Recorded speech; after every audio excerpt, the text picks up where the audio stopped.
Hi friends, A to Z competition में आप सभी का स्वागत है। मैं अजीत कुमार। आज हम बात करने वाले हैं फीटर थ्योरी का फर्स्ट ईयर का सिलेबस के बारे में। तो सिलेबस में हमारा चैप्टर कौन सा है? थ्योरी का है, जिसमें मेजरमेंट एंड मेजरिंग इंस्ट्रूमेंट के बारे में जानेंगे।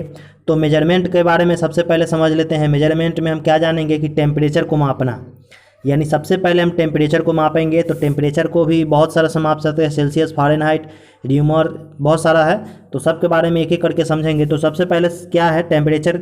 मतलब तापमान की माप, यानी किसी वस्तु की आंतरिक ऊर्जा यानी इंटरनल एनर्जी जो होता है की स्थिति को तापमान के रूप में व्यक्त किया जाता है। यह आंतरिक ऊर्जा ऊष्मा के रूप में वस्तुओं को हस्तांतरित की जाती है। हीट के रूप में मात्रा के अनुसार उसका तापमान बनता है, जिसे थर्मामीटर के द्वारा मापा जाता है। तो तापमान को हम किस में मापते हैं? थर्मामीटर के द्वारा मापते हैं। तो तापमान को मापने के निम्न स्केल दिए जाते हैं। तापमान को हम निम्न स्केल पर माप सकते हैं। जैसे यहाँ पर कुछ दिया गया है। सबसे पहला यहाँ पे दिख रहा होगा फ़ारेनहाइट। यानी फ़ारेनहाइट में हम क्या करते हैं? देखिए, नॉर्मली हम लोग क्या करते हैं, बुखार जब चेक करते हैं, बुखार फीवर जब हो जाता है तो हम किस में चेक करते हैं? फ़ारेनहाइट में। ठीक है, तो चलिए फ़ारेनहाइट के मतलब समझते हैं। इसका पानी का जो हिमांक होता है 32 डिग्री फ़ारेनहाइट होता है। कितना होता है? 32 डिग्री फ़ारेनहाइट। यानी हिमांक यानी क्वथनांक बिंदु कहेगा तो 32 डिग्री पॉइंट, और बॉइलिंग पॉइंट कहेगा यानी गलनांक बिंदु तो 212 डिग्री फ़ारेनहाइट। ठीक है, से प्रदर्शित करते हैं। इसके बीच के तापमान को 180 भागों में बांटते हैं। मतलब F माइनस 1 सेकेंड, चलिए इसको हम सूत्र के द्वारा आपको बाद में बताएंगे। फ़ारेनहाइट को क्या है 180 बराबर भागों में हम बांटते हैं, और इससे हम फ़ारेनहाइट यानी डिग्री पहले लिखते हैं, एफ बाद में लिखते हैं। ठीक है, डिग्री पहले लिखते हैं, एफ बाद में द्वारा प्रदर्शित करते हैं। तो याद रखेंगे, हमको इम्पोर्टेंट क्या देखना है कि फ्रीजिंग पॉइंट क्या है और बॉइलिंग पॉइंट क्या है, यानी क्वथनांक क्या है और हिमांक क्या है। ठीक है, तो क्वथनांक कितना है? 212 डिग्री फ़ारेनहाइट, और हिमांक क्या है? 32 डिग्री फ़ारेनहाइट। ठीक है, सेल्सियस की बात करते हैं। सेल्सियस का जो हिमांक होता है वो 0 डिग्री सी होता है, यानी इतना पर वो जम जाता है, और बॉइलिंग पॉइंट जो है 100 डिग्री सेल्सियस होता है। और इसको हम क्या करते हैं? 100 बराबर भागों में बांटते हैं। इसको क्या करते हैं? 100 बराबर भागों में बांटते हैं। मतलब फ़ारेनहाइट को 180 बराबर भागों में और सेल्सियस को 100 बराबर भागों में बांटते हैं। ठीक है, चलिए आगे देखते हैं कि एक केल्विन टेम्परेचर होता है और उसके बाद र्यूमर होता है। तो चलिए केल्विन के बारे में समझते हैं।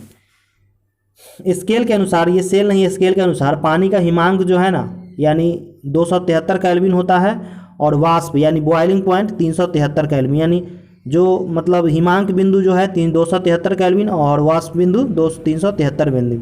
इसके बीच की दूरी को 100 बराबर भाग से बांटते हैं, मतलब इसको 100 से भाग देते हैं।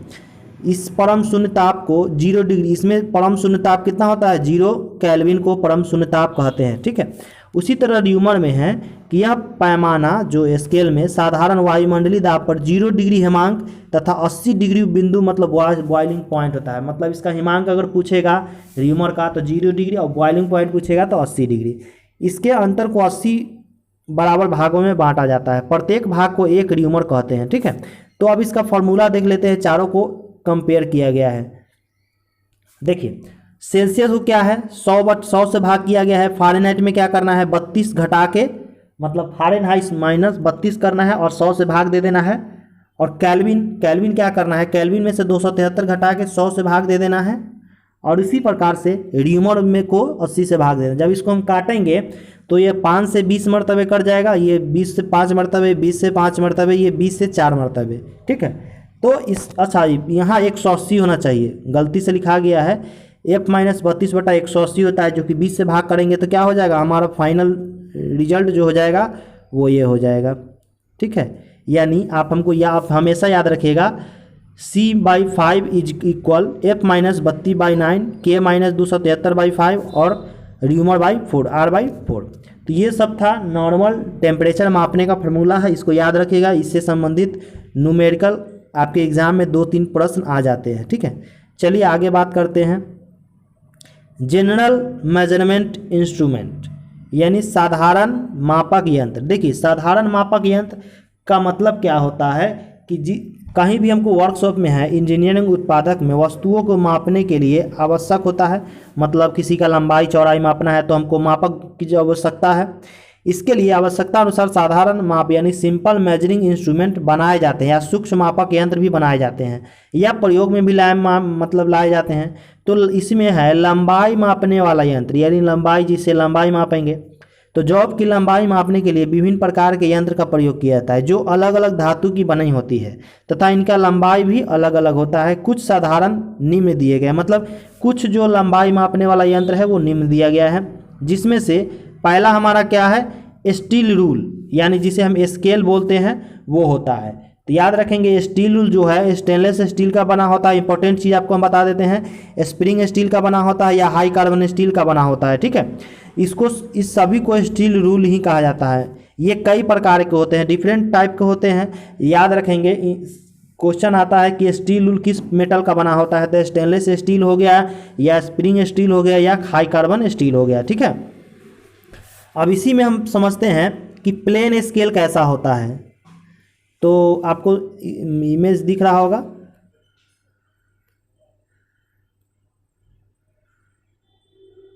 चलिए समझ में आ गया। चलिए यहाँ ये जो इमेज दिख रहा है ये प्लेन स्केल का हमारा इमेज है। चलिए इसमें हम थोड़ा समझ लेते हैं। यह 6 से 12 इंच की लंबाई का होता है। ठीक है, इसकी चौड़ाई पौन इंच या 1 इंच भी हो सकता है। इसके एक साइड पर इंच तथा दूसरी साइड पर सेंटीमीटर का चिन्ह होता है। देखिए ये वाला जो लाइन है इधर इंच है और इधर mm और सेंटीमीटर होता है। इधर क्या है, mm और सेंटीमीटर होता है। ठीक है, इसका न्यूनतम माप जो है 1/64 इंच होता है या 0.5 mm। अगर mm में पूछेगा तो 0.5 और इंच में पूछेगा तो 1/64। यह stainless steel, spring steel, high carbon steel का बना होता है। समझ में आ गया। तो देख रहे हैं नॉर्मल क्या बोलते हैं, जो स्केल होता है जो हम वर्कशॉप में भी उपयोग करते हैं वो हमारा स्केल ये वाला स्केल है। ठीक है, चलिए अब दूसरा स्केल देखते हैं। दूसरा है स्टैंडर्ड स्केल। स्टैंडर्ड कहने का मतलब क्या है, ये थोड़ा बड़ा होगा। जैसे यह स्टील का बना होता है या स्प्रिंग स्टील का, ये जो क्लियर है। लंबाई इसका 6 इंच से 48 इंच तक होता है, मतलब इसका लंबाई जो है वो बड़ा होता है। और चौड़ाई जो है, चौड़ाई सेम रहेगा, वो 3/4 या 1 इंच। मतलब कहने का मतलब इसका चौड़ाई पौन इंच होगा या 1 इंच होगा। और न्यूनतम जो है लिस्ट काउंट वो हमेशा एक ही होता है। याद रखेंगे लिस्ट काउंट जो है, लिस्ट काउंट का मतलब क्या होता है कि कम से कम माप सके। तो 1/64 इंच में मापेंगे या अगर mm में कहेगा तो 0.5 mm तक। ठीक है, तो इसी को बोलते हैं स्टैंडर्ड स्टील रूल। इसमें कट दिया गया है कि ये बहुत बड़ा साइज में होता है। ठीक है, चलिए अब अगला स्टील रूल समझते हैं।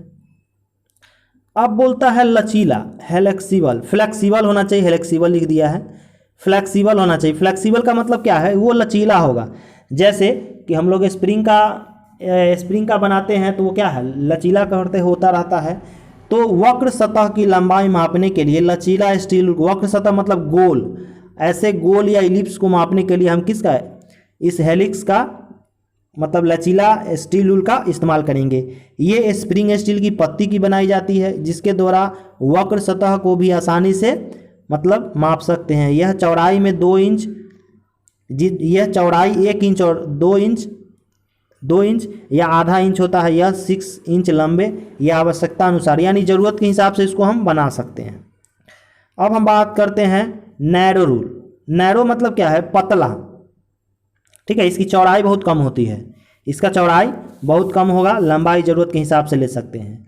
यह भी जो है इसका चौड़ाई कम से कम होने के कारण इसे पतला स्टील, जिसे नैरो बोलते हैं। नैरो NARROW होगा, नैरो क्या बोलते हैं, नैरो रूल स्टील रूल कहते हैं। इसकी चौड़ाई मात्र 5 mm, याद रखेंगे इसकी चौड़ाई मात्र 5 mm होता है, यानी बहुत कम हो गया, आधा सेंटीमीटर से आधा सेंटीमीटर, जिसकी लंबाई 15 सेंटीमीटर या 6 इंच के बराबर होता है। इसका प्रयोग पतली नाली या बंद छिद्र हुए छेद की माप करने के, मतलब जहाँ कीवे बना होगा, घाट बना होगा, जहाँ खांचा कटा होगा, वहाँ पर मापने के लिए हम नैरो स्टील रूल का उपयोग करते हैं। देखिए हमेशा सिर्फ डिजिट याद करेंगे, बस बात खत्म। ठीक है, जैसे इसका चौड़ाई क्या हो गया 5 mm और इसकी लंबाई जो हो सकता है 15 सेंटीमीटर या 6 इंच के बराबर हो सकता है। अब बात करेंगे हुक रूल। हुक जो है नाम से ही हुक है। हुक मतलब क्या है, कहीं पर फंसा देना। तो आप ध्यान समझिए, इसको दो भाग में हम बांट देते हैं।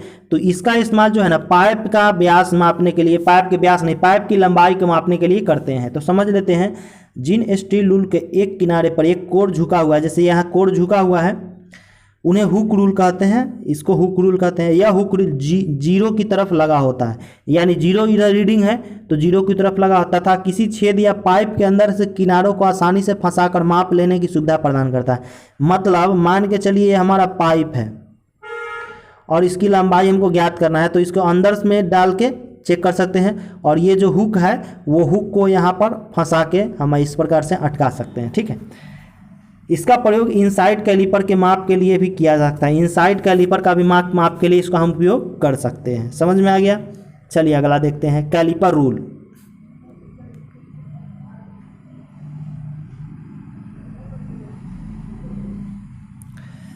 थोड़ा सा छोटा कर दिए हैं ताकि आपको इमेज ये दिख पाए। ये इसको बोलते हैं कैलिपर रूल। ठीक है, कैलिपर रूल की बनावट ठीक नैरो रूल के समान होता है।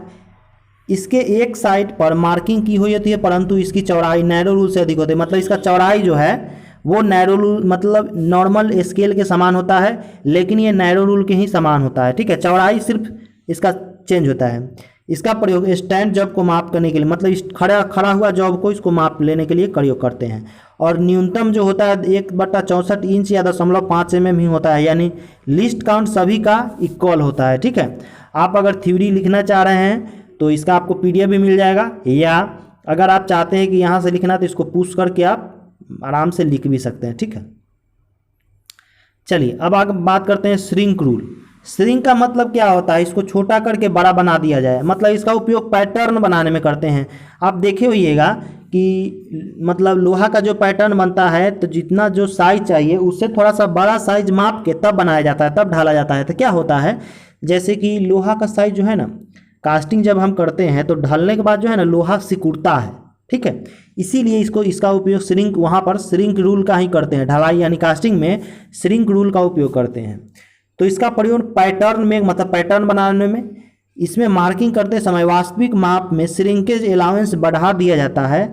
धातुएं ढलाई के पश्चात ठंडी होती पर श्रिंक होती है, मतलब सिकुड़ जाती है। श्रिंक मतलब क्या होता है, सिकुड़ जाता है, ठंडा होने के बाद सिकुड़ जाता है। अतः पैटर्न के साइज को कुछ बड़ा रखा जाता है। मतलब पैटर्न अगर मान के चलिए ये हमको इतना जरूरी है तो इसको थोड़ा सा बड़ा, इतना बड़ा पैटर्न ले सकते हैं।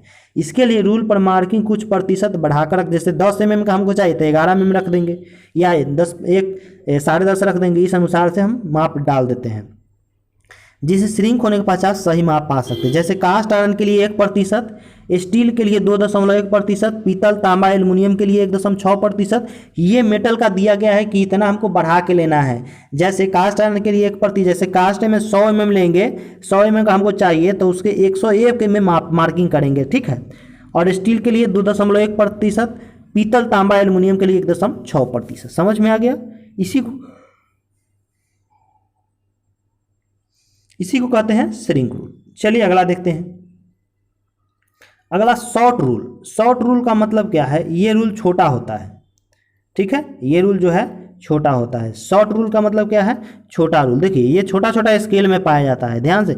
ये एक पीस में होता है और ये एक स्टैंड होता है, जिसमें क्या करते हैं, इसमें फंसा के इसमें गहराई में, किसी जैसे कि जॉब की गहराई में मापना है कि कितना लंबाई चौड़ाई है, तो इसके लिए इसका इस्तेमाल करते हैं। थोड़ा पढ़ लेते हैं।